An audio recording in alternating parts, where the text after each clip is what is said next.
So, welcome to LiberalViewer Sunday Live Clip Roundup. Thanks for joining me. I've got over 36 clips on a bunch of topics for what I think should be a really good show tonight. As always, this is my weekly broadcast of the best clips from the Sunday morning news analysis shows from the corporate media here in the United States, along with my commentary between the clips. And I won't have the usual political comedy from Bill Maher or Saturday Night Live's been off for the summer, but Bill Maher's off this week, though I will try to find some comedy of my own in the news, as you'll see in the first few clips. But as usual, I'll be using clips from the Sunday morning news shows on the regular Big Five corporate outlets of ABC, NBC, CBS, CNN, and Fox News. And the topics I'll be covering include this so-called scandal at the IRS. I'll be showing over a dozen clips on the immigration crisis at the border, several clips on the violence in Israel, and several clips on the violence in Iraq, and even an interesting ABC marijuana story at the end. But I wanted to start by trying to find my own comedy in the news coverage with this breaking story about a shark attack in Manhattan Beach, which is less than 10 miles from where I went to high school in Southern California. And while there's an amusingly dumb question from the CNN anchor Frederica Whitfield in the second clip, the first clip, to set it up, of her asking the shark bite victim Steve Robles what happened is actually kind of chilling, as you can see over in this clip. Wow, I'll say thanks so much to Melissa McBride for that report from our affiliate KABC. And a photographer who happened to be on the beach snapped this shot of Stephen Robles being rushed to shore.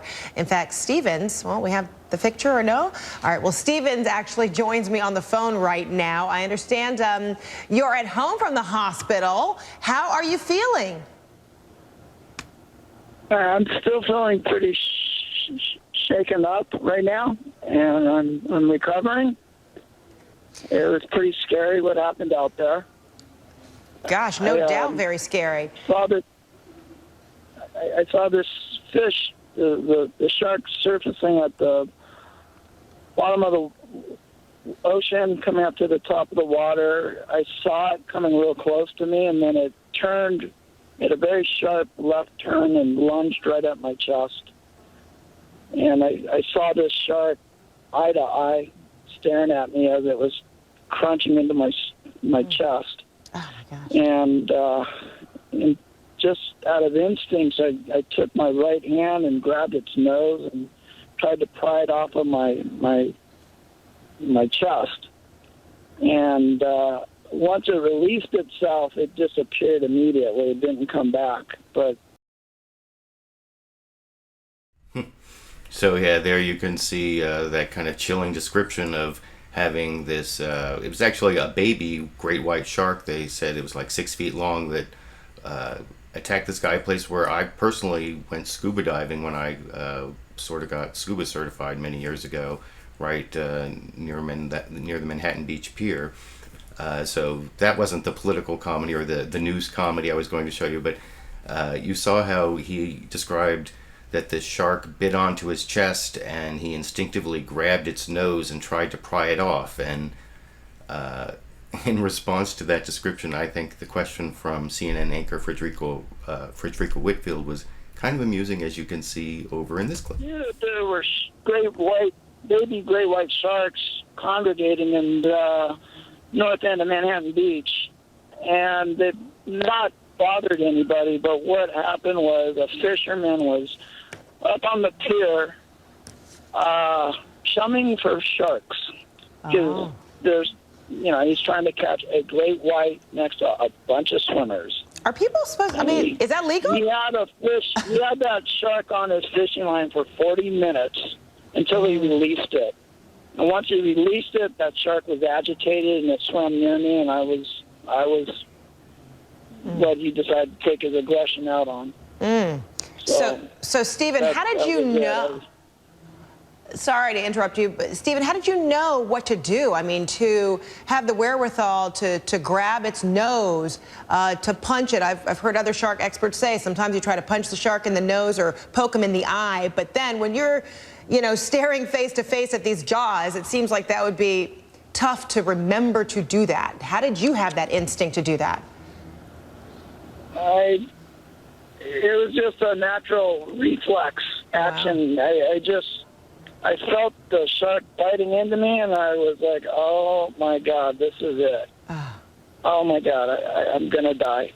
This is it. And I said, no, I'm going to get this thing off of me. And I grabbed its nose, and unfortunately, I let go.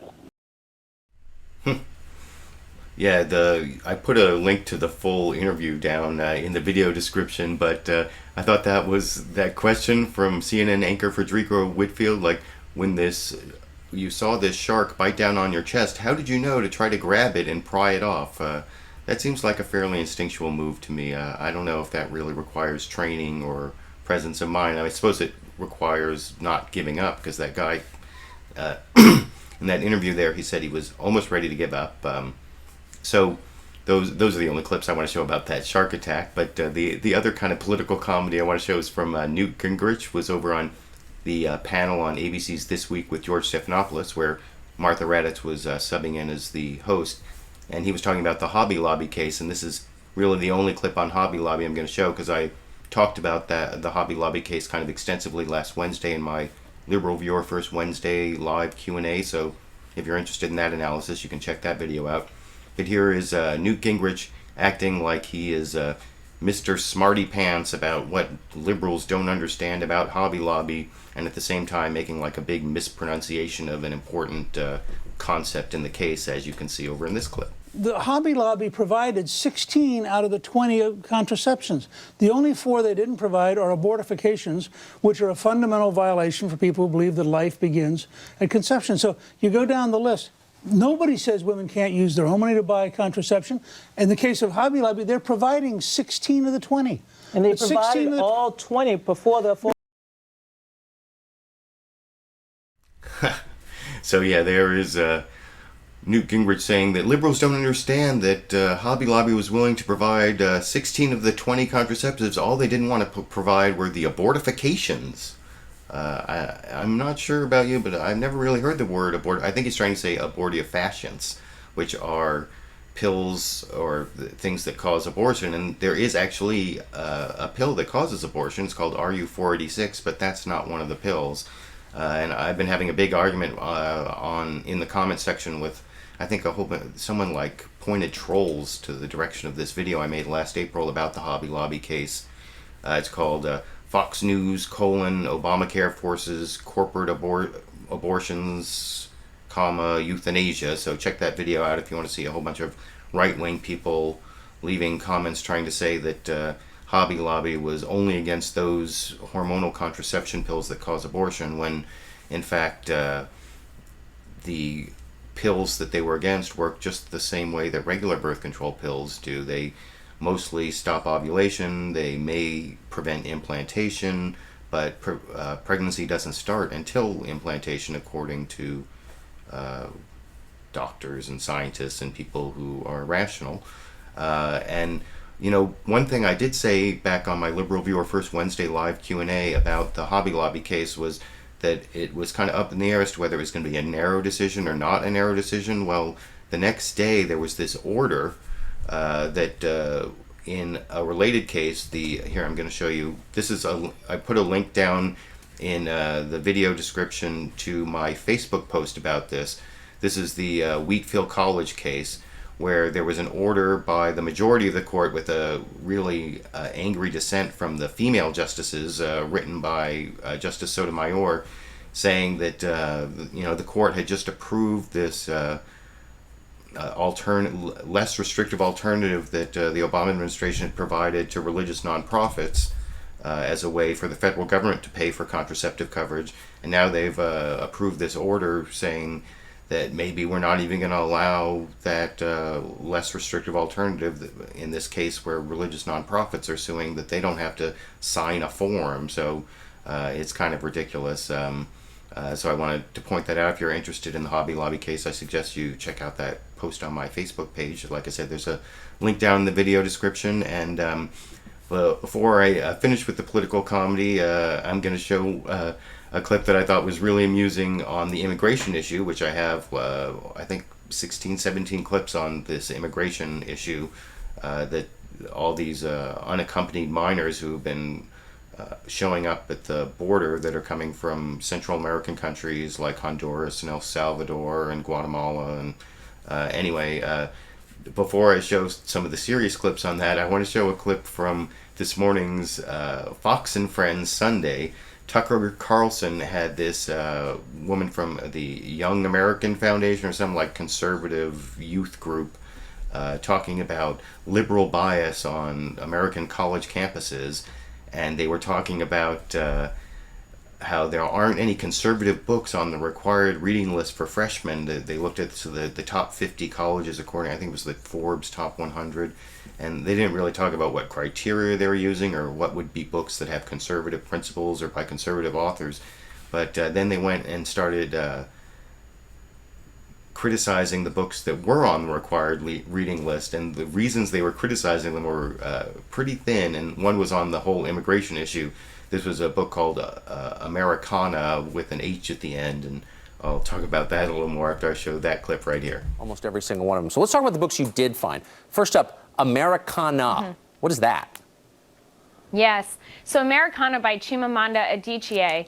That book actually was required at Pomona College and Duke University throughout the past 3 years, and a couple other colleges as well, but those were the two that we really had found recently, both in 2014 and in 2013. And it really delves into concepts of race in a way that I really had not seen before, and it was more of it blames the protagonists at one point, but then it shifts more to the cultural perspective of race, and in a way blames Americans for their perceptions of immigrants who come to this country, which, as we know, Tucker, what makes America great is our exceptionalism, and what makes us unique is that anyone can come here and become an American. So for these themes to be produced in a way that kind of reinvents our history as an apologetic one for our exceptionalism seems to be a bit bizarre and something that we shouldn't be teaching our college students. Right, so immigrants come here and then complain about America.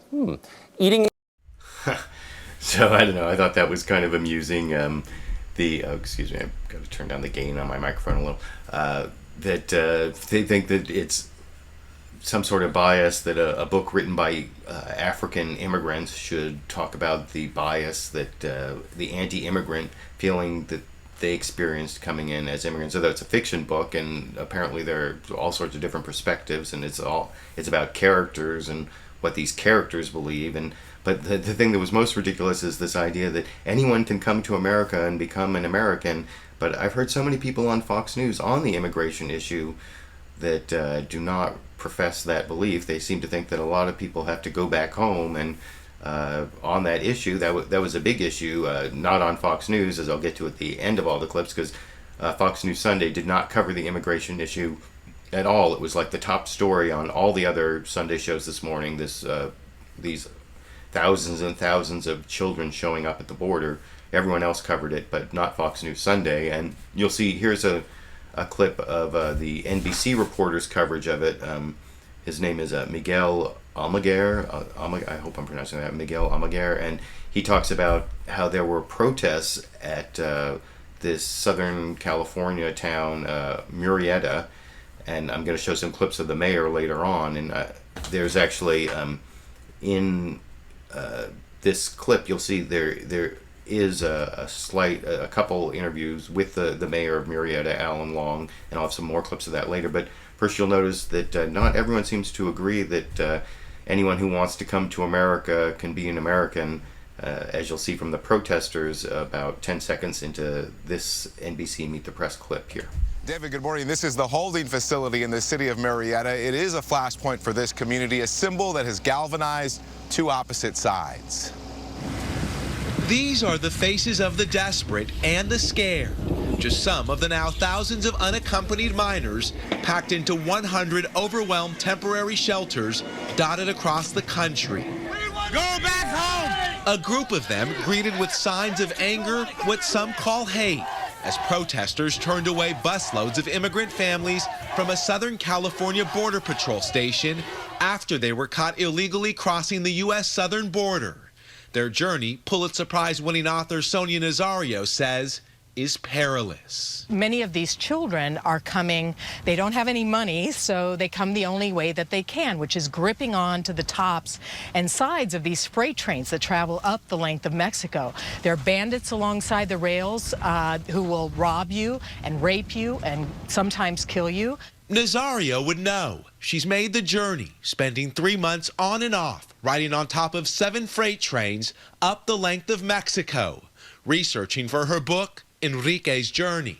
I think most Americans have no idea what these children are fleeing, the level of violence that it's really, they have to leave, or they've been threatened many times by the narcos. They have to leave or they will get killed. For women, young mothers like Esperanza, the trip is just as dangerous.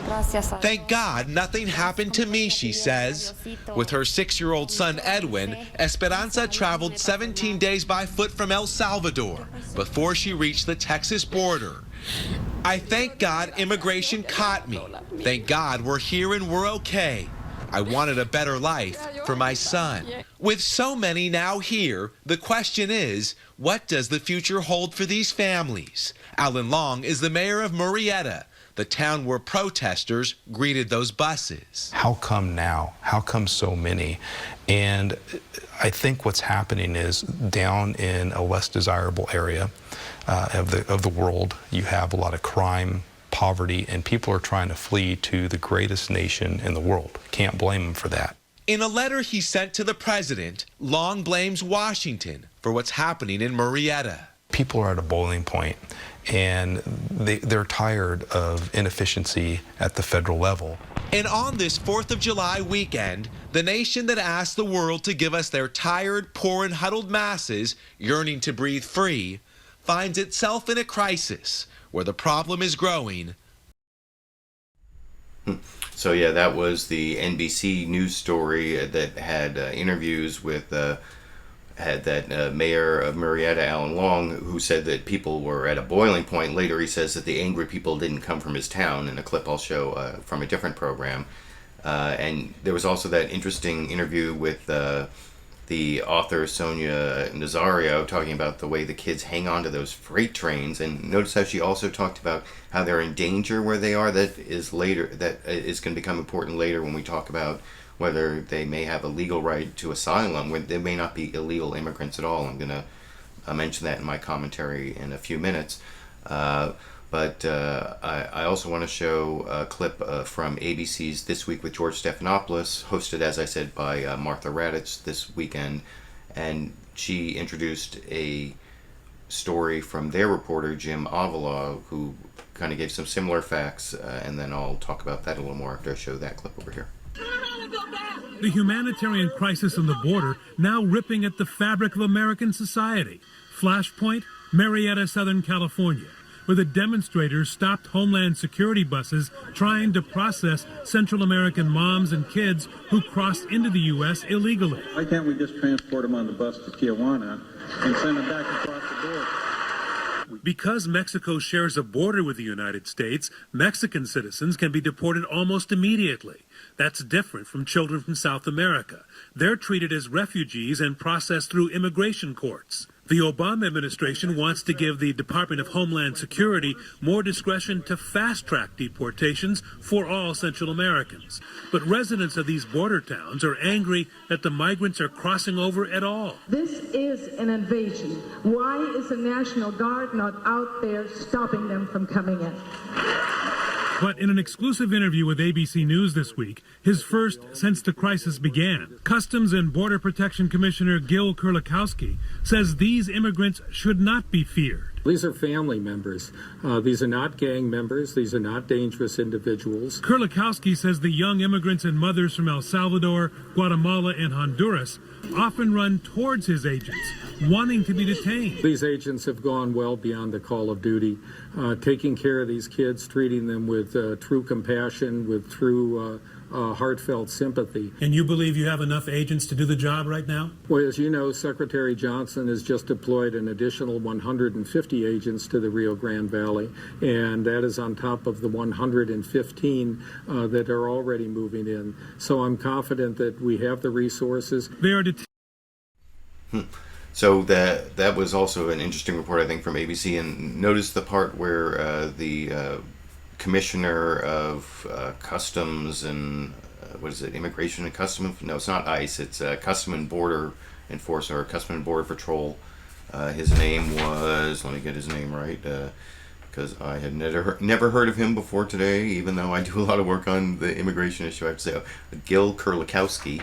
He said at the end there, which has been in a lot of other clips I've showed last week and this week, that these people who are coming from Central America are often turning themselves into the Border Patrol. It's not a question of border security, and that's why the commissioner at the end there said that they have enough border agents, but I'll show some Republicans who don't even get that, and even when they're confronted with it, they have nonsensical answers. But before I get to that, I want to show a Democrat who, a Democratic congressperson from Texas, Henry Cuellar,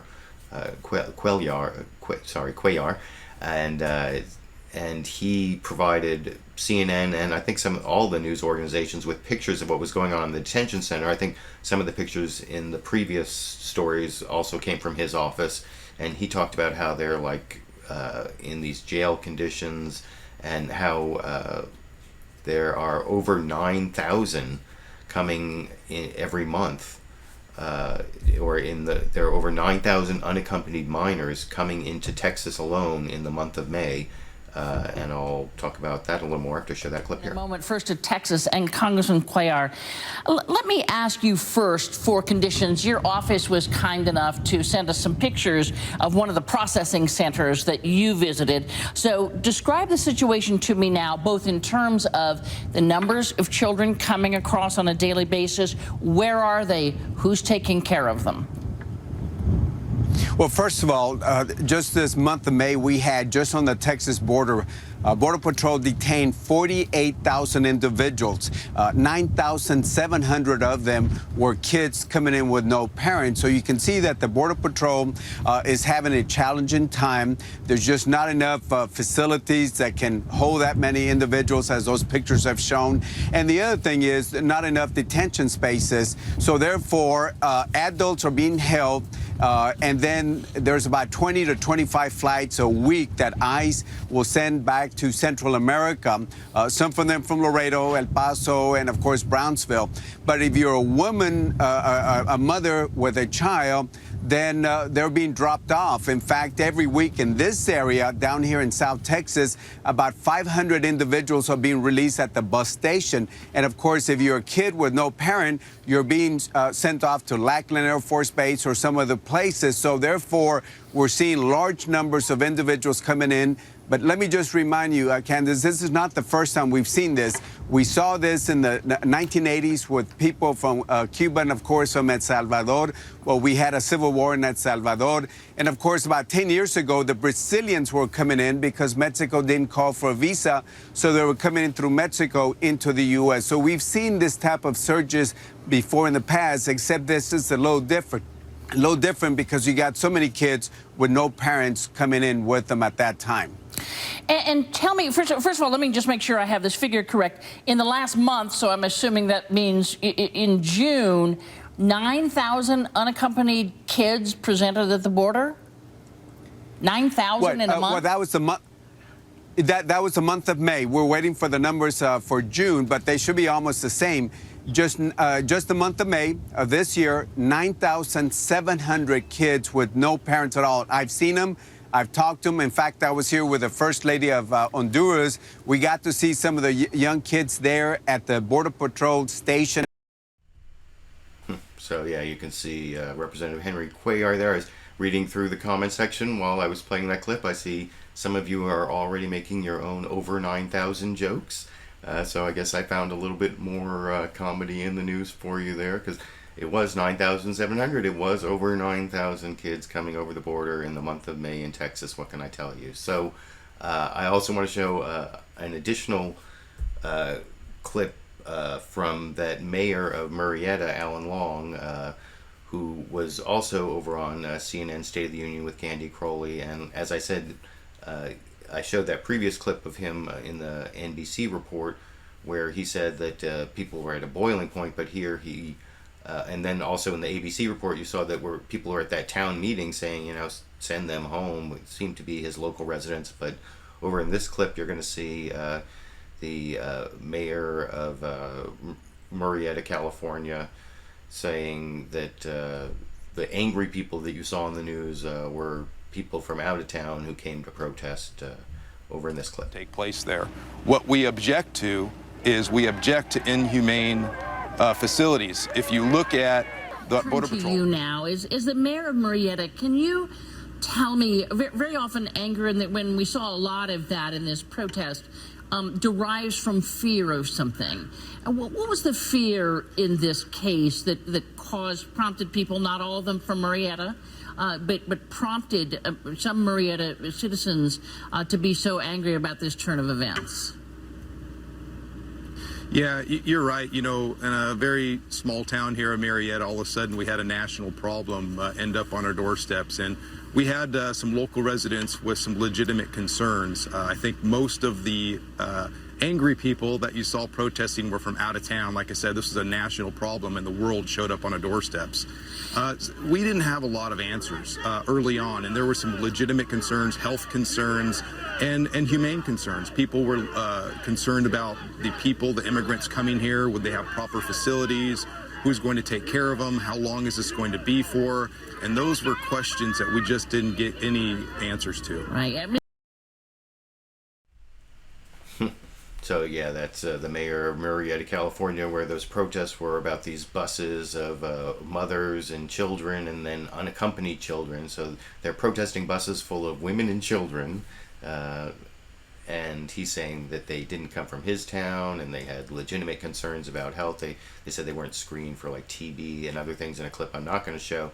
But I do want to show one more clip where he goes like all the way over to the other side and says that they were actually concerned about those jail conditions, that they were keeping kids in jail, which I don't know. They didn't show any clips of people at the town hall meeting or the community meeting there talking about the conditions in the jail, though I do think the conditions are kind of deplorable. And actually I started playing that clip by mistake when I went to play that previous clip, and after the Mayor Alan Long talks about his concern with the jail conditions for these kids, you'll see that Representative Henry Cuellar from Texas comes in and joins in and agrees with him.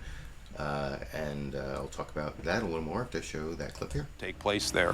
What we object to is we object to inhumane facilities. If you look at the Border Patrol, those are jail cells. I inspected them personally. It's a jail cell. That facility can only process 25 per 8-hour shift. And if you look at the numbers we're talking about, I think immigrants would have been queued up in a facility that does not have the ability or the capacity to hold them long term, and that's just not right either. Congressman, your response to that, the mayor says, look, our facilities can't handle this. And I take it that the Texas facilities are overflowing. Some of these children are in jail cells. Well, yes, I've been to those detention spaces many a times. They're supposed to be only for a small number of individuals, and as my pictures have shown, that they're just being overwhelmed. They're processing them as quickly as possible. As you know, under the law, Border Patrol should move those individuals out in 72 hours. And again, if you're a mother with children, you're going to be put at a bus station, $500 a day just in South Texas that they're releasing. And if you're a child, then of course they're going to send you somewhere else, Health and Human Services, after they're being processed. So those numbers are overwhelming. And again, keep in mind, this is not a Mexican problem. It's a Central American problem. Right. It's not the first time we've seen a surge, and we should have been ready for this surge. The administration should have been ready. So you can see Democratic Congressman Henry Cuellar saying the administration should have been ready. So he's criticizing the president of his own party for not being ready for this humanitarian problem at our own border and the problems from Central America. And as to what the cause of the problem is, there's a lot of violence and poverty down there. But one thing I heard from Representative Henry Cuellar that I didn't hear from anybody else was the huge amount of money that the people who are lying to those down in Central America and saying, that they have a right to come to the United States, but it's going to expire, and that they're making hundreds of millions of dollars. And I'll talk about that a little more after I show that clip over here. Why are they coming in such numbers? What do you think prompts these numbers right now? Well, this is my opinion. One, of course, we do have the poverty and the violence down there in those 3 Central American countries. At the same time, I think the organizations, drug organizations, smuggling organizations, many times the same people are making a lot of money. Look at this. If we had 48,000 that came in the month of May into Texas, just Texas, multiply that by an average of $5,000. They charge from $4,000 to $6,000, maybe a little bit more, maybe a little bit less. 5,000, 48,000 times 5, that would tell you that just the month of May, the organizations made $240 million, and that doesn't even include the drugs they're trying to smuggle into the U.S. So it's a big money situation, and because think about it, why are they all coming in through South Texas? A lot of it because the organizations are trying to flood the zones and come in. They know there's a law that says that if you're an adult, you're going to be sent back. You're going to be flown back if you're a Central American. But if you're a mother with kids or a child with no kids under the 2008 Human Trafficking Act, people are treated differently. As you know, if you're a Mexican, you get sent back. Mother, kids, adults, you're sent back. But if you're a non-contiguous country like the Central American countries, then the law says that you're going to be held, Health and Human Services, and they're going to place you. And that's the law that we need to change right now. So I think that's the last of my clips, I'm pretty sure, from Representative Henry Cuellar, and I thought he gave a lot of plain talk and a lot of really incisive, reasonable commentary on what the problem is and what the solutions are, and he wasn't afraid to criticize President Obama, and I really liked the information I got from that, and I want to contrast that with the interview over on Meet the Press and I'm not really blaming David Gregory for this, but the Obama administration Secretary of Homeland Security, the guy who's in charge of the whole immigration, immigration and customs enforcement and border patrol, all that stuff is under Homeland Security. The head of Homeland Security, Jay Johnson, was over on NBC's Meet the Press, and he didn't seem to have a lot of definitive answers, though I'm not going to be as critical of him as the Republican congressman who followed him on Meet the Press, Raul Labrador, for reasons I'll explain when I show the Raul Labrador clip, but I'm going to show several clips of Jay Johnson, the Secretary of Homeland Security, talking about why we're having this problem, and here is here's Jay Johnson explaining what's the cause of all these unaccompanied minors coming to our border, and he blames Central America and lying smugglers, a little bit like Henry Cuellar, but he doesn't blame the Obama administration like Henry Cuellar, as you can see in this clip. I've heard the mayor of Marietta. Why now? Why so many? Is part of the answer that the administration, through some of its executive actions, have said, in effect, look, if you come, we're going to let you in?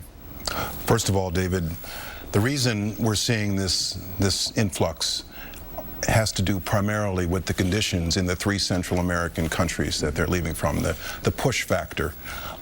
More than, it's double, though. I mean, and Honduras, how many, could it be 90,000 this year? Honduras is in a really bad place right now. El Salvador, Guatemala, the push factor is what is driving this recent influx. In addition, we know that the smuggling organizations, the criminal smuggling organizations, are putting out a lot of disinformation about supposed free passes into this country that are going to expire at the end of May, at the end of June. Just give us your money and we'll get you into the country by the end of the month. It's like a used car salesman saying that the sale is going to expire at the end of the week. But that's So that's Secretary of Homeland Security Jay Johnson giving his explanation of how the smugglers are lying to people, and he didn't talk about the hundreds of millions of dollars they're making like Henry Cuellar did, but I think there is some truth to that explanation.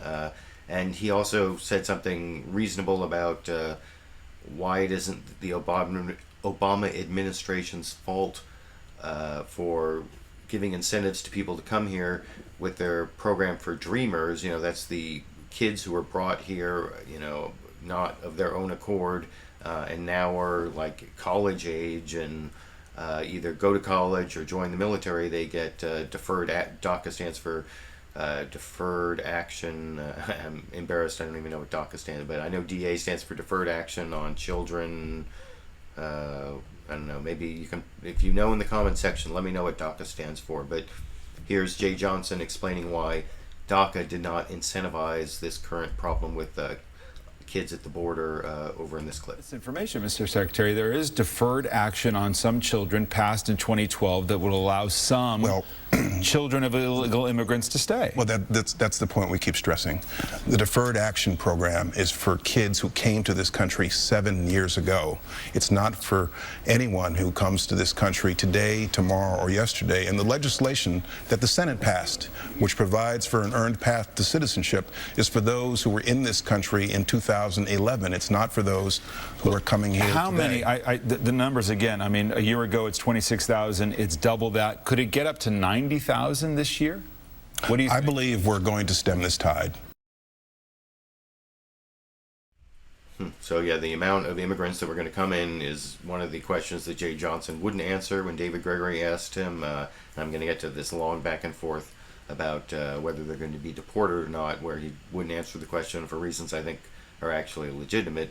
But you can see there that he explained that the DACA program, which is Deferred Action for Childhood Arrivals, I Googled it myself while the clip was playing. I'm sorry I didn't know it off the top of my head. I'm embarrassed because I have actually done a lot of work on the immigration issue. So, and it was Deferred Action Child something, but Deferred Action for Childhood Arrivals. That program applies to people who arrived 7 years or more ago. So it's not a legitimate reason for people to come here to try to take advantage of that program, because kids who arrive now cannot take advantage of the program. Although I suppose there might be some who could say that the existence of that program is a basis for the rumor. So, and I don't know if that's true or not, but I also want to show a clip from Jay Johnson explaining this whole law on why it is that unaccompanied minors aren't sent back immediately. And Henry Cuellar sort of explained this, or did explain this in a previous clip, but I'll talk about that a little more after I show that clip from Jay Johnson over here. We're talking about 50,000 so far this year. Do they need to be deported? Or, I've seen some reporting suggesting that more than half of them could end up staying with families in America. The law requires that when DHS identifies somebody as a child, as an unaccompanied child, we turn them over to the Department of Health and Human Services. But there is a deportation proceeding that is commenced against the child. Now, that proceeding can take some time, and so we're looking at options, added flexibility to deal with the children in particular, but in a humanitarian and fair way. I'm sorry, I mean, it sounds like a very careful response. Are they going to be deported or not? I mean, this is the bottom line. I know there's a process they have to go through. Will most of these children that we have seen in this desperate situation stay in America, or will they be returned to their homes in Central America? There is a deportation proceeding that is commenced against illegal migrants, including children. We are looking at ways to create additional options for dealing with the children in particular, consistent with our laws and our values. I'm trying to get an answer to, will most of them end up staying, in your judgment? I think we need to find more efficient, effective ways to turn this tide around generally, and we've already begun to do that. Right. What does that mean? Are you saying it's impractical to deport all of them who are here now? I'm saying that we've already dramatically reduced the turnaround time for the adults, and we're in the process of doing that for the adults with the kids. We are looking at additional options for the kids in particular. To deport them or to settle them here in America? Is the goal of the administration to settle as many of these kids in America as possible? The goal of the administration is to stem the tide and send the message unequivocally that what about the thousands of children who are here now? What is the goal of the administration? To settle them in America or to deport them back to situations that might be even life-threatening? There is a deportation proceeding pending against everyone who comes into this country illegally and is apprehended at the border. So yeah, that was the clip where Jay Johnson wouldn't really answer the question about whether they were going to be deported mostly or allowed to stay mostly, and I actually think that he has some legitimate reason for saying that, because that's the whole purpose of the deportation procedure, is to determine whether someone has a right to stay or not. And I showed that clip where the author Sonia Nazario was talking about how there's real danger, and I'm going to show a clip from a Catholic bishop a little bit later saying the same thing, that if they really have a danger, if there's a threat to them back where they came from, then they may have a right to asylum. They may not even be illegal immigrants, as people like to say. So you can see that was the long clip where Jay Johnson wouldn't really answer that question. And I wanted to defend him a little on why he wouldn't answer the question, because he's going to be attacked by a Republican Congressman, Raul Labrador, in just a minute. But first I want to show one more clip, last clip from Secretary of Homeland Security Jay Johnson, where he talks about the one concrete thing that he would fix, or that he thinks President Obama would fix, because it's actually something that I know a lot of people on the left, including people like me and civil libertarians, people who fight for immigrants' rights, have been really fighting against this one federal program, and he says they're going to fix it. I don't know if it can actually be fixed, but I'll talk about that a little more after I show this last Secretary of Homeland Security Jay Johnson clip on NBC's Meet the Press over here. Principals level meeting tomorrow morning. The broader issue of immigration reform, what the president can do without Congress, since Congress is not going to get anything done. What is the one thing he'd like to do on his own to address the millions of illegal immigrants here in this country now? Fix our broken immigration system. This is something he can't do all of that by himself. What can he do by himself to take a step? There are a number of things that the president and I, within the confines of existing law, can do to fix the broken immigration system, and we will. If Congress doesn't act, we will, because we can't wait any longer. Can you give me a concrete example of something that you're considering doing? For one thing, we need to fix the Secure Communities program. This is a program where we work with local law enforcement to facilitate the transfer of undocumented who are in local jails.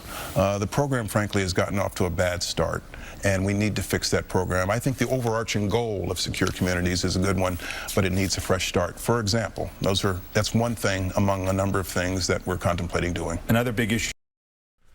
I could not disagree more with the Secure Communities program doesn't just need a fresh start, as I've talked about in several previous videos, including one just from a few weeks ago where I showed a clip of me speaking at like a press conference about the concept of having local law enforcement hold people in jail for immigration authorities to come pick them up. That creates this distrust between local law enforcement and the immigrant communities, so that people who are victims of crime feel like they can't go and talk to the police, or people who are witnesses to crime say they feel like they can't go and talk to the police, and that makes everybody less safe. Local law enforcement cannot be enforcers of federal immigration law, and the reason that the Secure Communities program is no longer working is because a federal court in Oregon, in a case called Miranda Olivares versus Clackamas County, found that local jails violate the Fourth Amendment if they hold people for immigration authorities based on these civil detainer letter requests that they send out to the jails, and that's why the Secure Communities program isn't working. But anyway, I just had to get that off my chest, and I guess be a little bit like Democratic Congressman Henry Cuellar and criticize the presidential administration of the party that I am most likely to vote for. I'm a registered Democrat after all, but the Secure Communities program and the president who has deported more people than any previous president is not done a lot of great things on immigration from the point of view of the left, which is one of the reasons he's having so many problems with this border problem, because to placate the people who, and I'm going to show some more Republicans in a minute, he has to get tough and deport more of these poor kids who are coming from Central America and these mothers with kids. But he's actually getting a lot of pressure on his left from people like me and the people I've been working with, that he has to stop deporting people and take more executive action to treat the undocumented immigrants in the United States with more compassion, given that Congress won't act. And I'm going to talk about that a little more after I show. Here's a clip of Republican Raul Labrador basically saying that Jay Johnson is a liar for not talking more about how many people he's going to deport, how many of these children he's going to deport. Also on Meet the Press, talking to David Gregory over in this clip. Good morning. So you've heard from Secretary Jay Johnson of Homeland Security. You got to do right by the children, he said. That's got to be a bottom line ideal here for the United States government. Is that how you see it? I do not. You know, as I was listening to Secretary Johnson's interview, the first half of his interview, I kept thinking that you just need to change your slogan at the beginning of your show. Instead of if it's Sunday, it's Meet the Press, it should be if it's Sunday, it's another administration official making stuff up and Meet the Press. What is it that he made up? It's really shameful. He made up a lot of different things. If you look at what he said that the number one reason these children are coming to the United States is because of the violence in these Central American countries. The reality is that the violence has existed in these Central American countries for a long period of time. The level of poverty has existed in these Central American countries for a long period of time. But it's over the last 2 years that you have seen an increase in the number of children coming to the United States. He's saying that he's going to be able to stem it, and it's not going to reach 90,000 or 60, between 60 and 90,000 children. That's not going to happen. Their own administration of estimates are that it's going to be about 60,000 to 90,000 this year, that it's going to increase to 150 to 200,000 next year.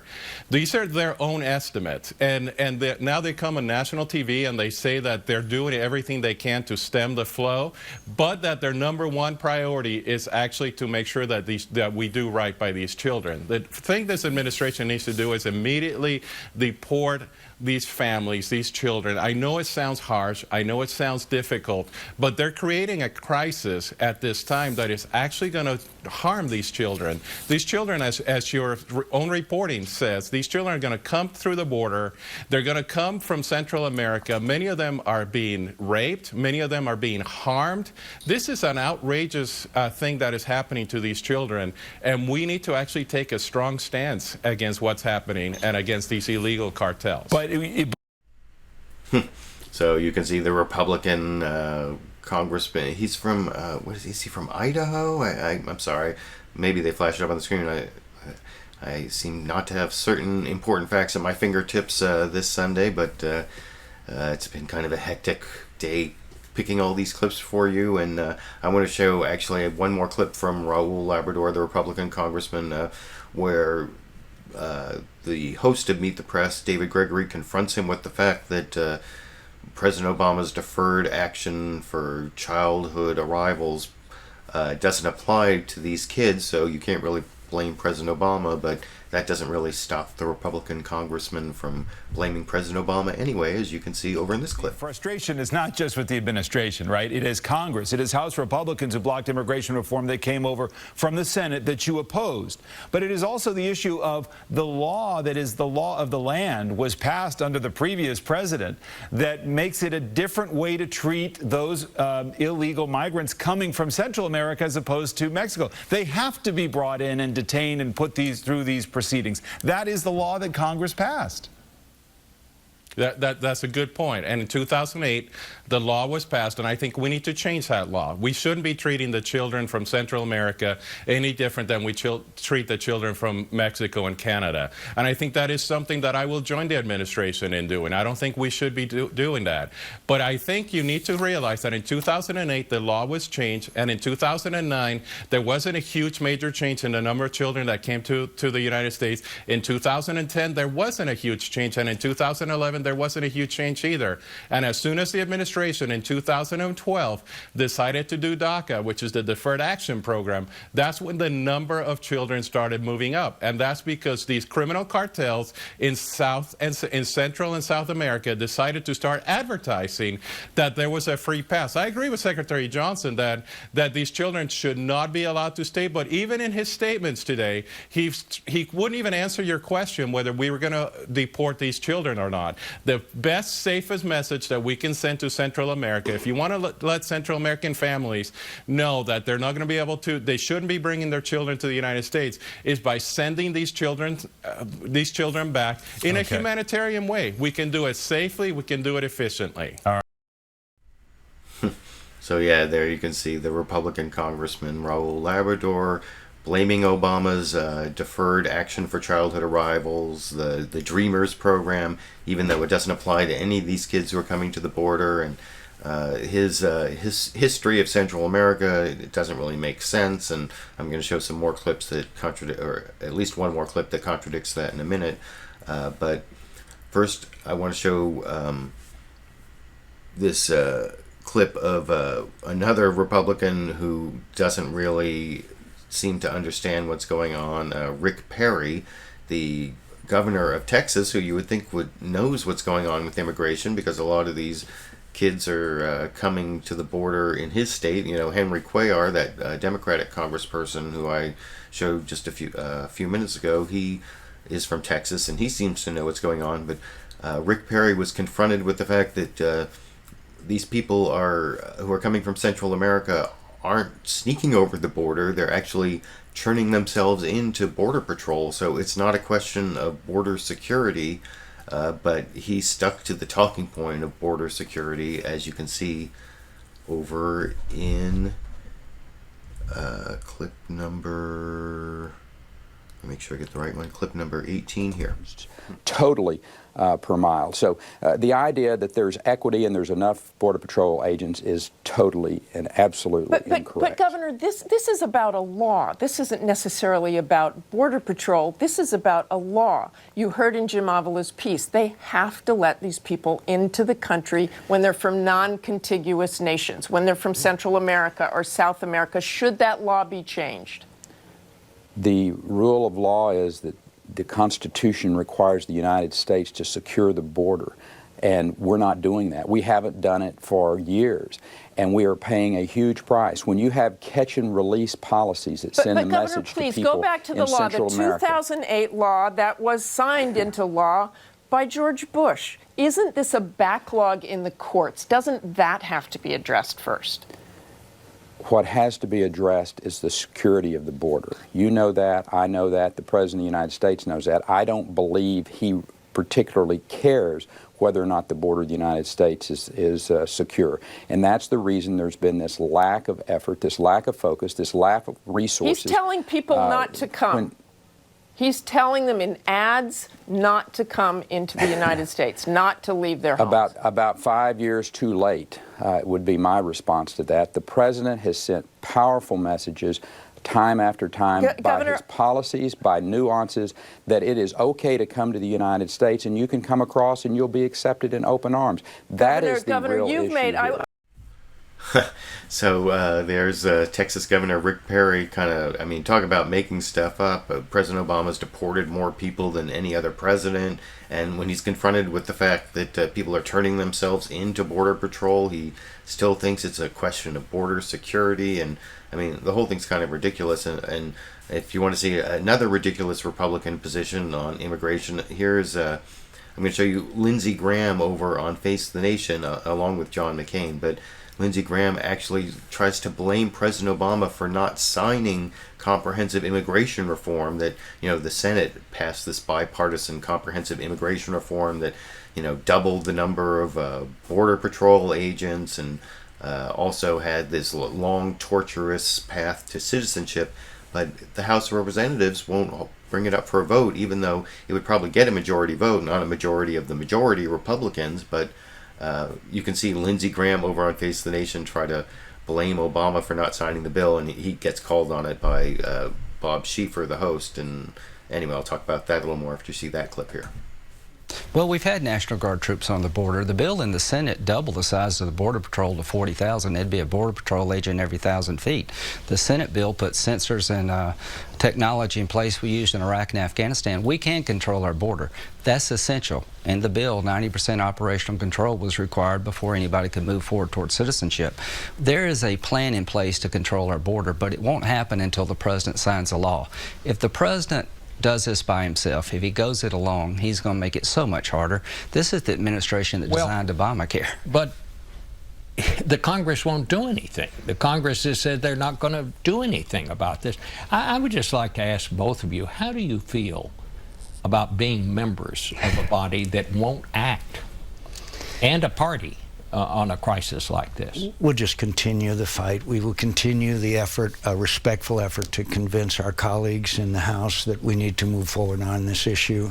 But it doesn't help when the president says that he has a pen and he has a phone. But we'll continue to make that effort on the grounds of security of our border, as well as the fact that you cannot deport 11 million people. We need to address the issue. Bob, there is a change in our party. I don't see how you could effectively win the presidency in 2016 if you adopt self-deportation as the Republican view toward immigration. Ted Cruz embraces legalization without a path to citizenship. Things are changing on our side. It makes it really hard to deal with a president who at every turn takes a law he doesn't like and unilaterally changes it. From the IRS to Obamacare, it has a cumulative effect. So there are people in the Republican Party who get it. But the president's making it very hard for us, those who do get it, to work with him, because he's unilaterally changed every law he doesn't like. Now he's putting immigration on the list. Senator. So I don't know, does that count as comedy in the news, where both Lindsey Graham and John McCain, the two Republican senators, do their best to blame this whole thing on President Obama, even though it's really the result of a law that they both voted for in 2008, this human trafficking, anti-human trafficking law or whatever, I can't remember the exact law, but that says that kids that come in from non-contiguous countries have to be brought in for these deportation procedures, and if they actually have a real threat to their safety going back to their home country, then they may actually qualify for asylum. So it's kind of ridiculous coming from the Republicans there. And I want to show, at least on Face the Nation, they had on Democratic Senator Dick Durbin, and he did a lot to defend the Obama administration, as I'll talk about a little more after I show that clip here. About passing some bill in the future. I'm talking about fixing this problem right now.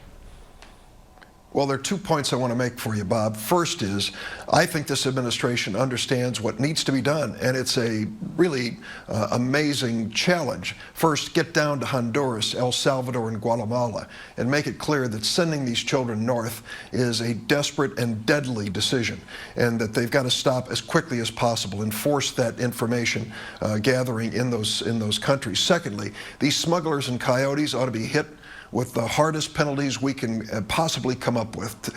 The fact that they would lure these children into this deadly journey is just unspeakable. It is an awful crime. And third, we have to deal with these children. It was the Homeland Security Act signed by President George W. Bush, which says we treat these children humanely, which means we view the compassionate responsibility of the United States for these kids as they're processed back to where they came from. They have no legal status here in the United States. Now let me see the second point.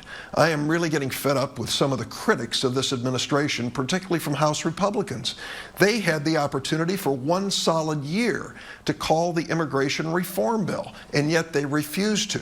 And now they're arguing we need more enforcement at the borders and a lot of other things.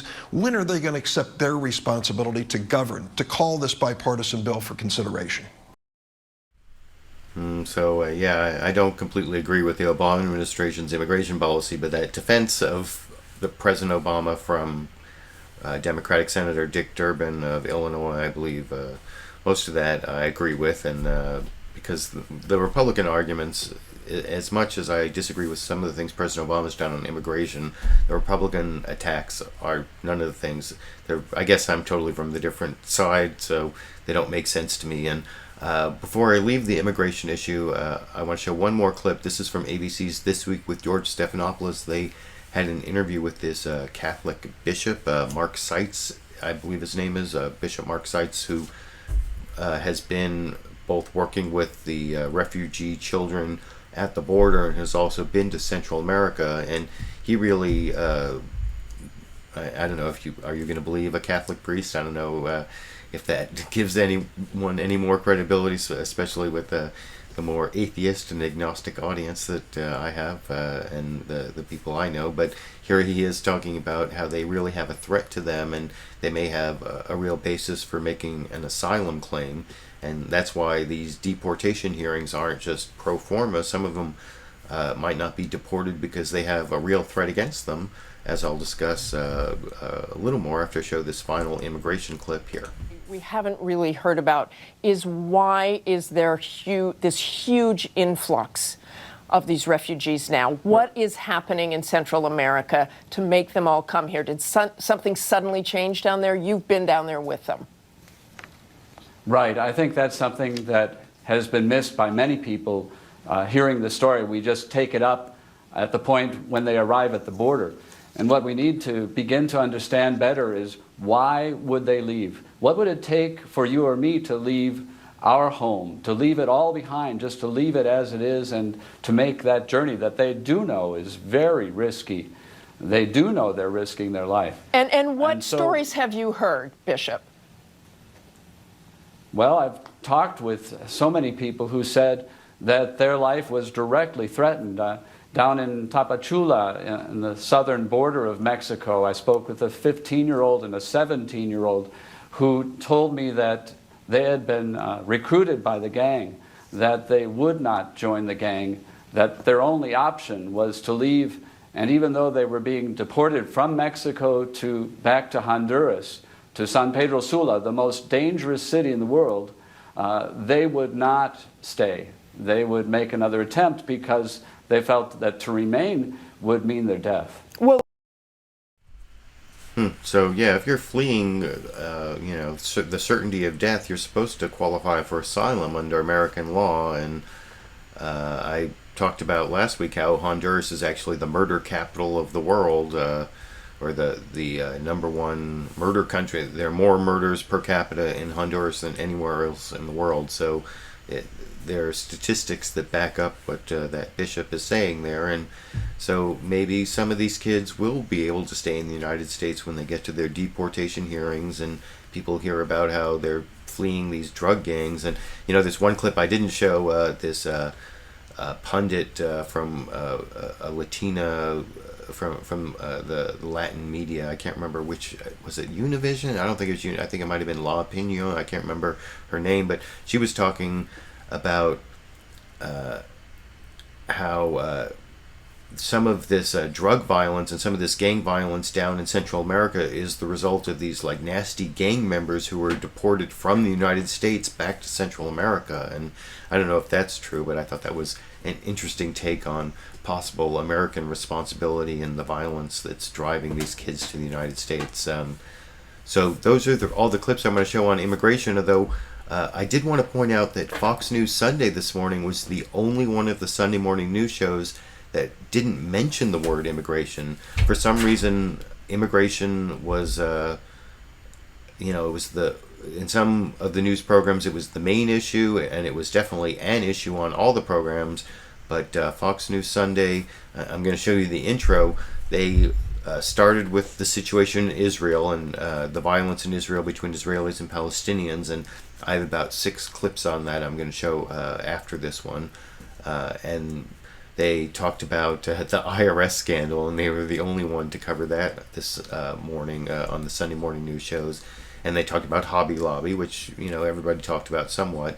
But there was no mention of immigration in the intro to Fox News Sunday, where Shannon Bream was filling in for Chris Wallace, the normal host, over in this clip. Shannon Bream in for Chris Wallace. Tensions in Jerusalem reach a breaking point as fighting continues after the deaths of 3 Israeli teens and a Palestinian youth. We will bring to justice the criminals responsible for this despicable crime, whoever they may be. Airstrikes against Hamas traded for rocket attacks from Gaza as Israeli troops amass along the border. We'll discuss with Israel's ambassador to the U.S., Ron Dermer, and two senators, John Barrasso of the Foreign Relations Committee and Bob Casey of the National Security Working Group. Then, House Republicans ramp up pressure on the Justice Department in the IRS targeting probe. We'll talk with Darrell, Issa, chairman of the House Oversight Committee, who has spearheaded the investigation. Plus, the Supreme Court hands another loss to the Obama White House. We disagree, and the constitutional lawyer in the Oval Office disagrees. Our Sunday panelists offer their take on the consequences of this landmark decision. So, yeah, those were the big stories on Fox News Sunday, and except for the so-called scandal at the IRS, I think they are all big story. You know, Hobby Lobby's a big story, and the violence between the Israelis and Palestinians was a big story. But why Fox News Sunday didn't cover the immigration issue, that I don't know. But it seemed kind of a strange omission. It may be because of that clip I showed last Liberal Viewer Sunday Live clip roundup, which was talking. It was a clip of Valerie Jarrett talking about how she'd met with Rupert Murdoch, the owner of News Corp, which owns Fox News, a couple times, and one of the times was because they agree on immigration. That Rupert Murdoch actually agrees with, or is a proponent of immigration reform, and so maybe that's why Fox News Sunday didn't cover the immigration issue at all, even though there are Republicans who are certainly willing to talk about it, and they had, you know, Republican and Democratic politicians on who they could have asked about it. So I thought that was a little strange, but I don't think that the Israel issue that they led with on Fox News Sunday, the Israeli-Palestinian conflict, is a real issue, although Fox News covered it in kind of a biased way, as I'll discuss in a couple of minutes. But first I want to show how first Face the Nation on CBS, and then I'll show ABC's This Week. They had news reports on what's going on between the Israelis and Palestinians, the killing of the Israeli teenagers and then one Palestinian teenager, and then the beating of an American Palestinian that was caught on tape, and I'll talk about that a little more. First, here's the CBS version on Face the Nation from their reporter Alex Ortiz in this clip.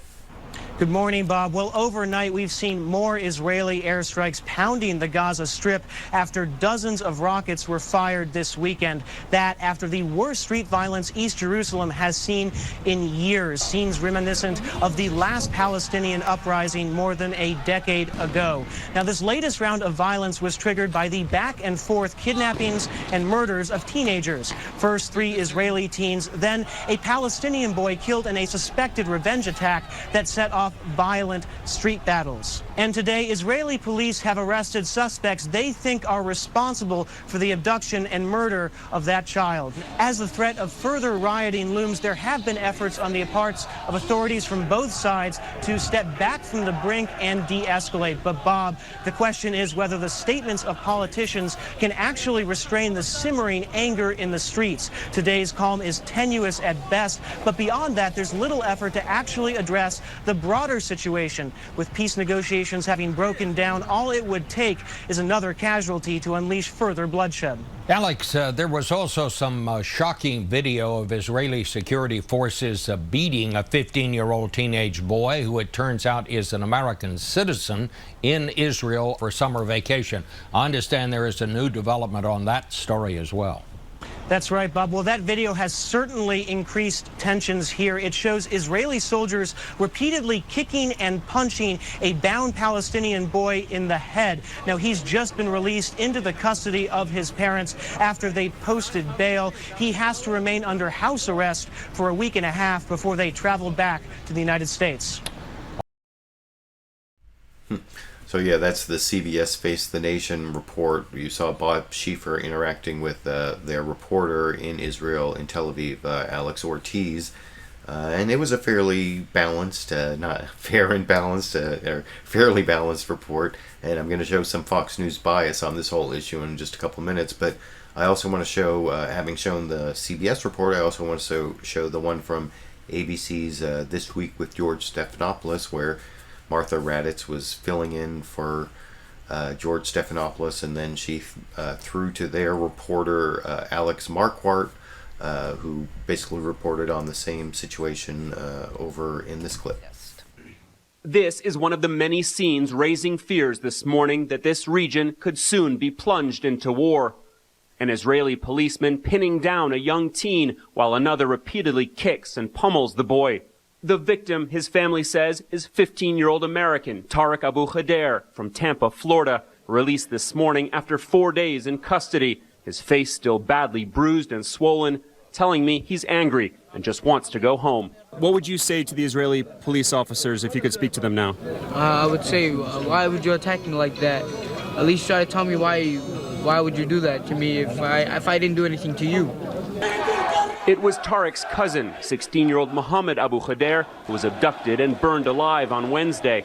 There have been violent clashes every day since, clashes the police tell ABC News that Tariq participated in, which he denies. These undercover soldiers came out from nowhere and attacked him and beat him. Today, suspects were arrested for Mohammed's murder, Israeli media reported, believed to be Israeli extremists looking to avenge the recent murders of 3 Jewish teens, which has infuriated and saddened Israel, on full display at their funeral. I think many people feel, what if it was my own child? What if it was my own son? What if it was my own daughter? The tension only growing as Israel continues to carry out airstrikes on the Gaza Strip. Israel accuses the Palestinian militant group Hamas of being behind the abductions and for failing to stop the rocket fire. Israeli Prime Minister Benjamin Netanyahu said this morning they will do whatever they can to restore calm, but so far efforts to broker a ceasefire have failed as public anger on both sides grows louder. So you can see the ABC coverage from their reporter Alex Marquardt started with the beating of the Palestinian, and that was also prominently in the CBS coverage, and it did show up in the Fox News coverage, but the Israeli ambassador to the United States was both on ABC's This Week with George Stephanopoulos, interviewed by Martha Raddatz, and also over on Fox News Sunday, interviewed by Fox News anchor Shannon Bream. And I think that Martha Raddatz was actually significantly more confrontational with the Israeli ambassador. First, I'm going to show, here's a clip of Martha Raddatz. Her first question was confronting him with the tape of the beating of the Palestinian teenager who was also an American citizen. And you can see that over in this clip. I heard Alex mention in the report the tape that clearly appears to involve excessive force. Well, I saw that video, and obviously it was very disturbing. Excessive force is not something that we accept in Israel, and there's an investigation by our Justice Ministry to look into exactly what happened. It's important to understand, from what I understand about this particular incident, this boy was one of 6 boys who had attacked the police with petrol bombs, with Molotov cocktails. Our police are under extreme threat in the Jerusalem area. They're facing mobsters and rioters. It doesn't mean that excessive force is acceptable. It's never acceptable. And you would agree that looks like excessive Yeah, it looks that way, but I can't rush to judgment. This young American's cousin was also killed. So yeah, there's the ABC's This Week with George Stephanopoulos, host Martha Raddatz, being critical and being, I think, appropriately confrontational with the Israeli ambassador about the use of excessive force. And you notice before they talked about this Palestinian teenager, not the American one, but the native Palestinian teenager who was burned alive, and Martha Raddatz specifically asked the Israeli ambassador about that and about what's going to happen to the apparently right-wing Jewish culprits, and I'll talk about that a little more after I show that clip here. Judgment. This young American's cousin was also killed. The autopsy showed he was burned alive. I know some arrests have been made. Does this appear to be a revenge killing? Well, the suspicions are in that direction. And it's important to understand our Prime Minister, right when this happened, condemned it, said that he would use all means available to bring the perpetrators to justice. We will find and prosecute to the full extent of the law anyone who perpetrated this action. A murder is a murder is a murder, whether it's a Jew or an Arab. And what happens next? We have Benjamin Netanyahu. So, yeah, you can see that ABC's this week, Martha Raddatz there, and then in the previous report from Alex Marquardt, they were not shy about saying that this Palestinian was burned alive. But in the report over on Fox News Sunday, their reporter, David Lee Miller, he used like a really weird phrasing for it. If I recall, it was something like, Palestinian authorities claim he was still breathing when 90% of his body was burned. Or well, anyway, they did not say he was burned alive, which is the much more dramatic way of putting it. I think I got that right. I'll discuss that a little more to show that clip here. Palestinian anger erupted last week following the murder of 16-year-old Mohammed Abu Hader. According to Palestinian officials, the teenager's autopsy shows he was still breathing when a fire burned 90% of his body. Yeah, I mean, that's kind of gruesome, but still breathing when a fire burned 90% of his body. Not that people intentionally burned him alive, which is kind of what was reported on ABC. Is that spin? I think that is kind of spin. And I'm going to show, I showed a couple questions that Martha Raddatz asked the Israeli ambassador, Ron Dermer.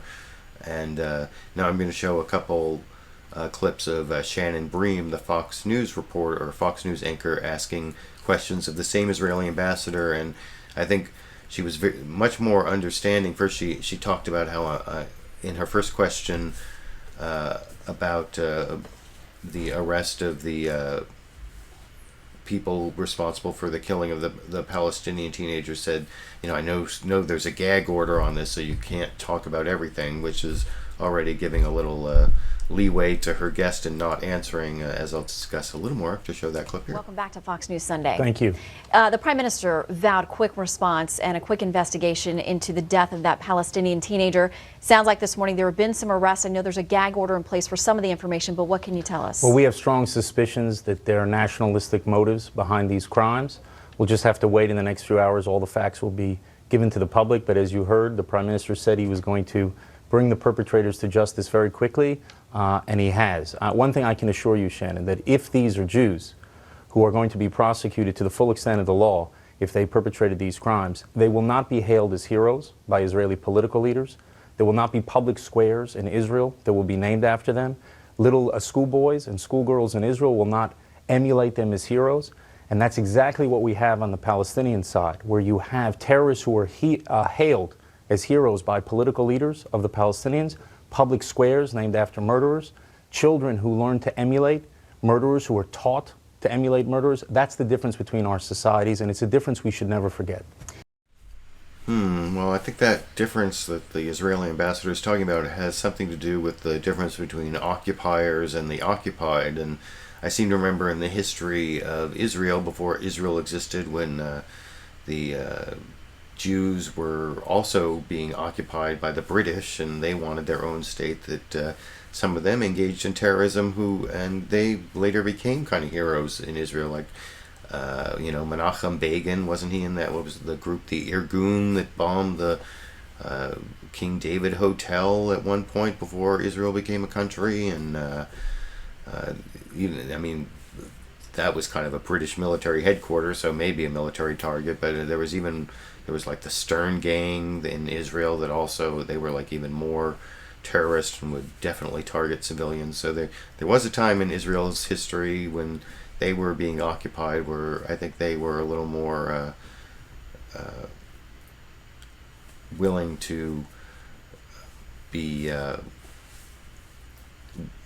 find that kind of action was appropriate, and even find that they had heroes who had engaged in that kind of conduct. So I didn't agree with that, though I guess I can't really expect a reporter to know all that, or definitely question him on all that. But I want to show one more clip of Shannon Bream over on Fox News Sunday questioning the Israeli ambassador. And this one, she's talking about the excessive use of force, but you can see in her question she specifically says that she understands.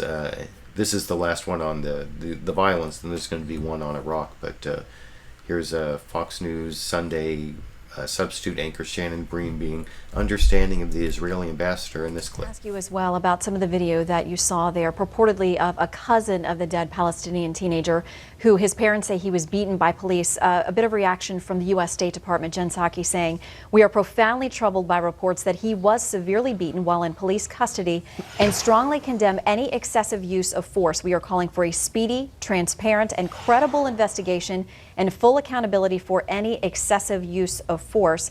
I understand, at least according to some reports this morning, he's been sentenced to house arrest at this point for several days. Can you tell us anything about Well, look, we condemn excessive use of force. It's unacceptable in our system if police use excessive force.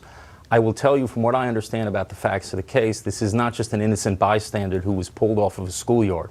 He was with 6 other people. They were masked. They threw petrol bombs and Molotov cocktails at our police. 3 of them had knives, from what I understand. That does not excuse any excessive use of force, and our Justice Ministry is opening an investigation. And just as in the case of the Arab boy, we will bring the perpetrators to justice, and no one in uniform can employ excessive use of force in Israel. We are a democratic society run by laws, and we don't tolerate it. So I thought that was a somewhat more understanding questioning of the Israeli ambassador by the Fox News anchor than you saw from Martha Raddatz on ABC's This Week. You can let me know what you think down in the comment section. I should have a little time to get to that. I want to show, speaking of Fox News bias, Fox News Sunday did not cover the immigration issue at all, as I said, but they did spend some time on the IRS issue and the supposed scandal at the IRS, and I don't really want to cover that at all, but I do want to show one clip of Darrell Issa. He was on Fox News Sunday talking about the IRS issue, and last LiberalViewer Sunday Live clip roundup, I noticed there were some broadcast problems that my broadcast cut out a couple times, and one of them was when I was commenting on something stupid Darrell Issa said on Meet the Press last week, and luckily for me he was on Fox News Sunday this week and said the same thing, just as stupid, about why it is that he is only selectively releasing transcripts, what his justification is, and I'll explain why it's a stupid comment, assuming I don't have any broadcast problems, after I show that clip over right here. Democrat Congressman Elijah Cummings, not the best of friends. You've had some differences. Just a bit. He says that you've released things selectively and that that's given a false impression at times. Seemed like he took a swipe at the committee this week as well. I want to read something. He was quoted in USA Today as saying this: "Our committee and all committees should use taxpayer dollars to help better the everyday lives of our constituents, not inflate the press operations to basically run political campaigns out of government buildings." Your response? Well, you should tell that to the president, who has the large political campaign and Air Force One to do it. We have a small staff that work on new media, and when I say small, it's less than a handful. The fact is that he talks about selective release. He is free to release the counterpoint of anything we do. When we do these reports, he's free to produce a minority report. But back to the question of releasing selectively, of course you shouldn't show your whole hand. Did you ever see a U.S. attorney hand out an entire case or throw out all the transcripts? We do try to keep the American people informed. We're partly doing that by being on with you today. Yeah, coming on Fox News really keeps the American people informed because they have such incisive questions. But what was really ridiculous there was his claim that he won't release the full transcripts of the testimony of witnesses because would any U.S. attorney really show his whole case before trial? That's what he said on Meet the Press last Sunday, and he basically said the same thing here. And the reason that's so ridiculous is because there's actually a Supreme Court ruling that prosecutors, U.S. attorneys and state prosecutors, have to turn over all the transcripts, all the evidence, all the statements of witnesses before trial. It's called Brady versus Maryland.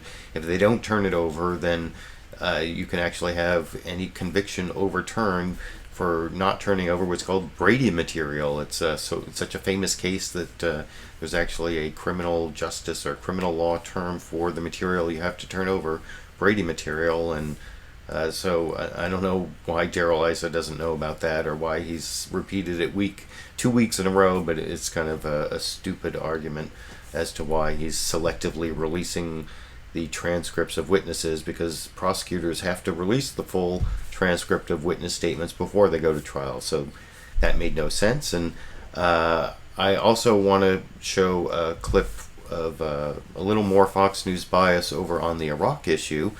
They did cover Iraq, they didn't cover immigration. I'm going to show, here's a clip of Shannon Bream talking about what's going on in Iraq and teeing up her Republican guest, Senator John Barrasso, as to the threat posed by this ISIS, or I guess it's now called the Islamic State. I guess their spokesperson, al-Baghdadi, may or may not have made a statement, and I'll talk about whether the purported part, or whether he made it or not, a little bit after I show that clip over here. Turn to new video that purports to show the leader of the group ISIS, now calling itself the Islamic State. He's speaking at a mosque in Mosul, and this is a bit of what he had to say, translated, of course, to English. The Mujahideen have been rewarded victory by God after years of jihad, and they were able to achieve that aim and hurry to announce the caliphate and choose the imam. Senator Barrasso, this is a man who was in custody for 4 years. When he left, reportedly said, "I'll see you in New York." Obviously been very successful across Syria and Iraq. How concerned are you? Very concerned. Concerned for the safety and security of the American people. Obviously, he feels emboldened by what this Islamic State has been able to accomplish. He must feel safe in that large area that they have taken control of, which shows you that when the United States leaves a vacuum, others will go in, others will fill it, bad actors will show up, and we're seeing that right now. And my greatest concern is for what he intends to do, and I think they have the capability and the intent to attack the United States. And by the way, Iraqi officials say they're working to confirm that this is indeed about al-Baghdadi. So he purports to be, we'll see if it is. So why that's so amusing, that last comment from Shannon Bream, how she says Iraqi authorities are working to confirm that this is al-Baghdadi, because over on CBS's Face the Nation, they had a report from their reporter, Charlie, I believe, let me get his name right here, Charlie Dagada, and he says that everybody is confirming this is al-Baghdadi except for the Iraqi government. They're actually the only ones who are saying this isn't him. So I don't know why that fact didn't make it over onto Fox News. The Fox News clip was also biased because of the way Shannon Bream teed up the question with the dangerousness of al-Baghdadi, and you saw that yourself. But here's sort of the opposite fact about that same al-Baghdadi speech, with CBS's Face the Nation reporter Charlie Dagada saying that the Iraqi government is the only one claiming it's not al-Baghdadi over in this clip. An Iraqi government spokesman that we spoke to said that this video is a fake. It's not al-Baghdadi, and Baghdadi was actually injured in fighting earlier this week, but pretty much everybody else says that it is. And if so, it underlines a sort of confidence from ISIS militants to put their leader on full display in Mosul's largest mosque. This is a man with a $10 million U.S. bounty on his head, and he's standing there at the pulpit ordering Muslims to obey him and to join the fight here. At the same time, ISIS militants sent out these pictures showing what they say is the destruction of something like 10 Shiite and Sunni mosques and shrines throughout territory they control in an effort to spark more sectarian violence here. Charlie is the...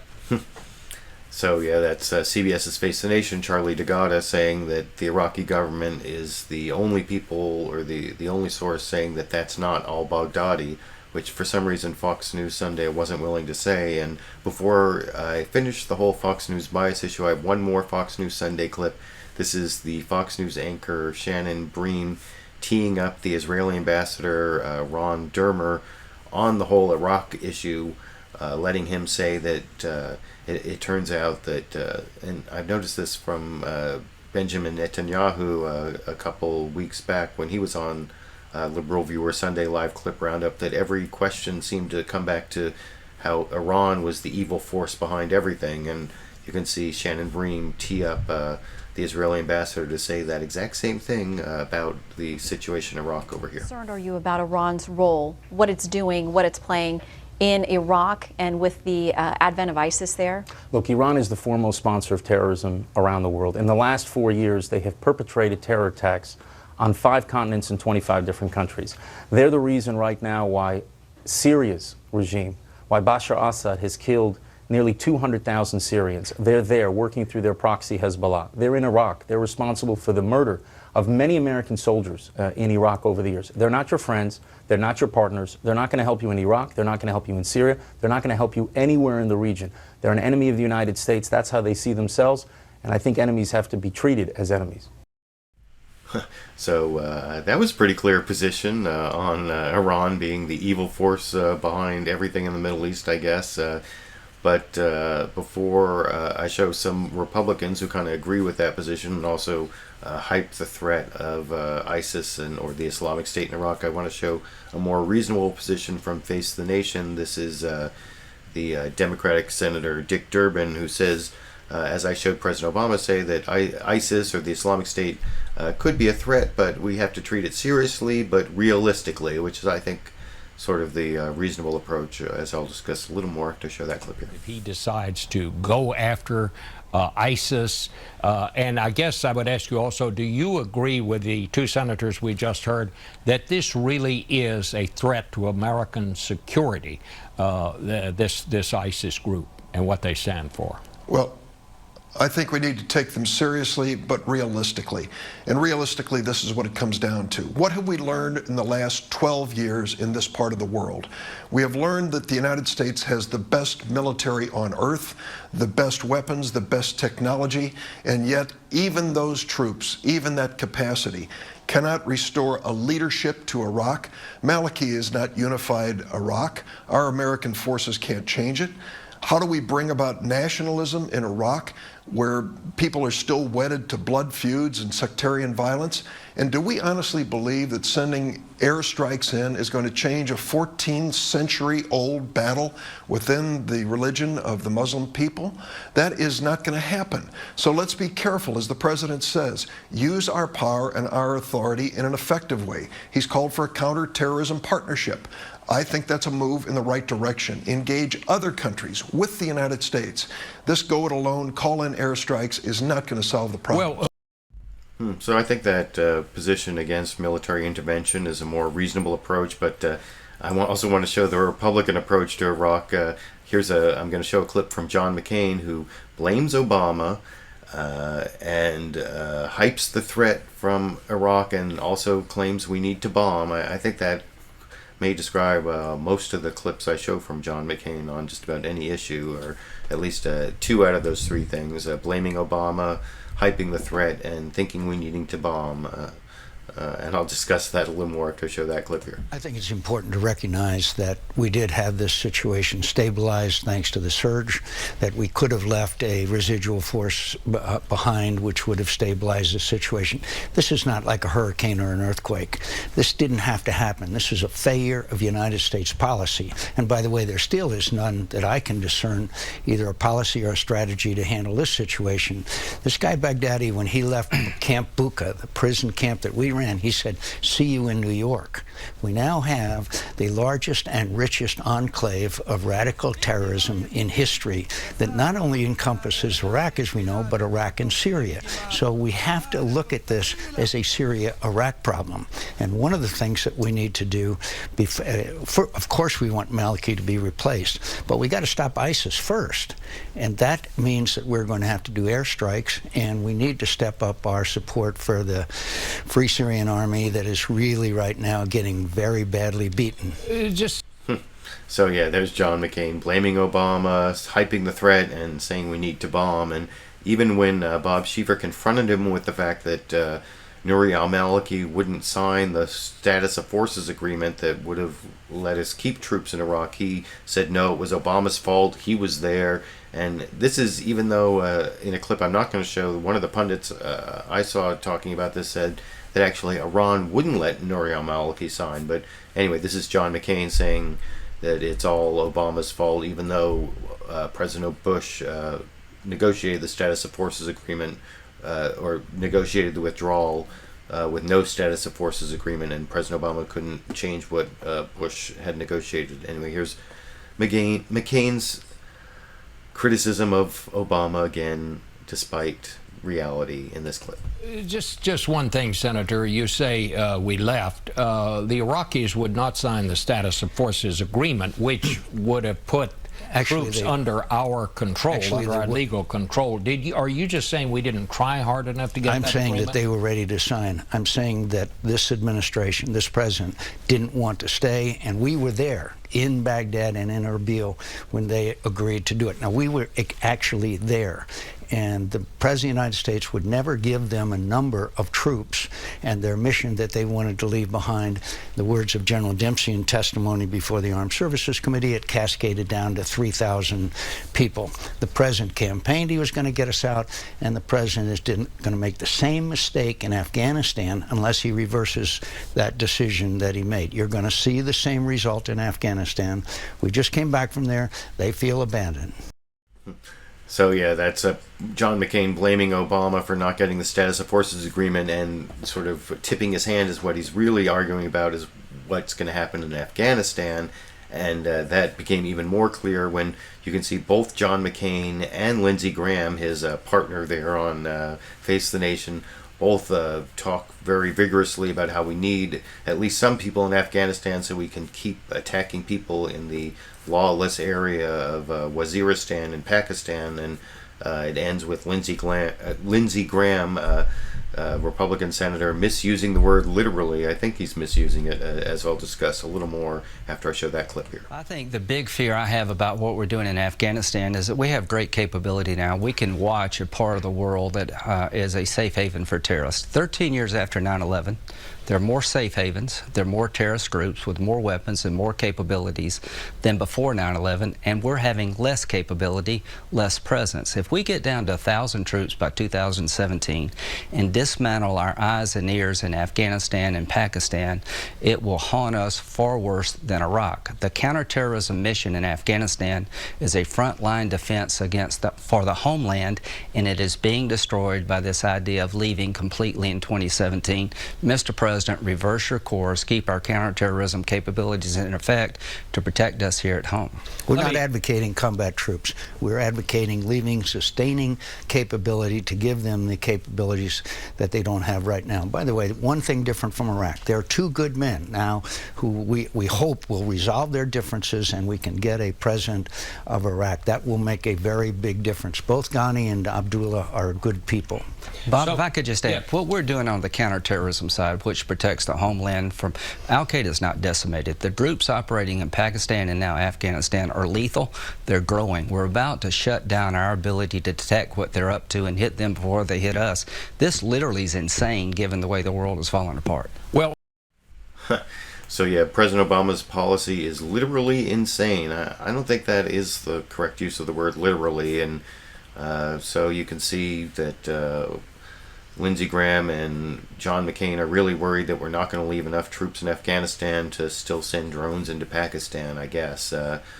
So those are all the clips I want to show on Afghanistan and Iraq and Israel. And the one more clip I want to show is this interesting story that was played over on ABC's This Week with George Stephanopoulos. They talked about how the state of Washington is about to institute marijuana legalization, and then they tried to look back at those 6 months of marijuana legalization in the state of Colorado. And it's interesting to me because they started with this clip of Reefer Madness where, that scare tactic movie about marijuana from, was it the 20s or the 30s? And the clip they show is how marijuana caused this person to murder his family with an axe. But then they ended up actually showing clips where people are claiming marijuana legalization in Colorado has been linked to murders, but then they wouldn't give any credence to the clip of or the people who are pro-marijuana who say it's actually lowered crime. And they also had this weird reference to marijuana poisoning, which I don't think really exists, and I'll discuss all that after I show this final clip for the show over here. He's ready! Depending on who you ask, we think the whole world's watching right now. Colorado's legal marijuana experiment was either going to bring a harmless new gold rush or plunge the state into reefer madness. under the influence of the drug, he killed his entire family with an axe. $9.07. 6 months since the first ever recreational pot shops opened here, Colorado is finding out what's working and trying to fix what isn't. $60. So far this year, recreational marijuana dealers have raked in nearly $70 million, giving the state $11 million in new tax revenue. Tourism isn't suffering either. The government still makes a lot of money off of arresting people for this where I live. Half of Linda Andrews' customers come from out of state. So we're constantly seeing people that are so excited just to be here because they come from some place that it doesn't exist. But with the good comes the bad. Police found a receipt inside the home for pot purchased just 3 hours before the shooting. 2 deaths, including one alleged murder, have been linked to overdoses of edible marijuana mixed into cookies and candy, prompting new, stricter labels and packaging. Very good. Dr. Sam Wang says last year 8 kids showed up at the Children's Hospital emergency room with marijuana poisoning. This year, already a dozen. When the people decided they wanted to decriminalize marijuana, I think one of the things that people didn't entirely think about was kind of some of these public health concerns. Then there are the banks. Businesses can't open accounts because the federal government still considers pot illegal. So while we are legal, we don't always feel entirely legal. Heavily armed private security firms are thriving. We look for anything suspicious. Hired to move piles of cash from stores to secret vaults. We don't like to say how much our clients have in their store. Pot advocates who argue weed is less harmful than alcohol point out overall crime is down, though any connection to marijuana is hazy. This system of regulation is actually safer for the public than an unregulated black market. They've been closely watching in Washington State, where recreational stores open this week. There you go, bro. Thank you. Hoping to avoid the growing pains felt in Colorado, ganja's ground zero. For this. So yeah, I thought that was ganja's ground zero. The word ground zero is a little bit threatening, and they said it was kind of hazy whether marijuana had lowered the crime rate, but they seemed a little bit more sure that it was tied to murders and to marijuana poisoning.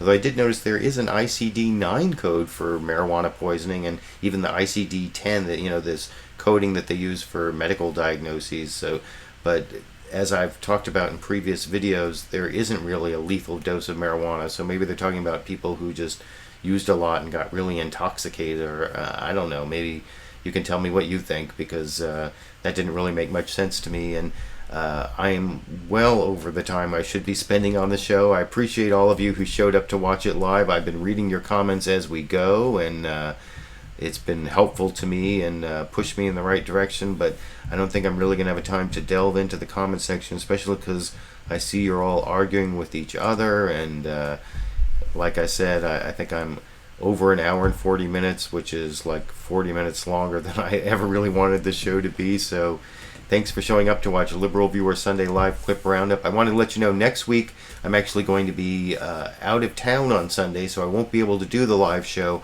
but I'm going to have something special for you ready to go, hopefully to go live, a recorded show at 6:30, where I'm just going to round up clips from the Friday night HBO Real Time with Bill Maher. It should be like Liberal Viewer Sunday recorded real-time roundup or something like that, and I'll comment on between maybe 5 to 10 clips depending on what's on the show.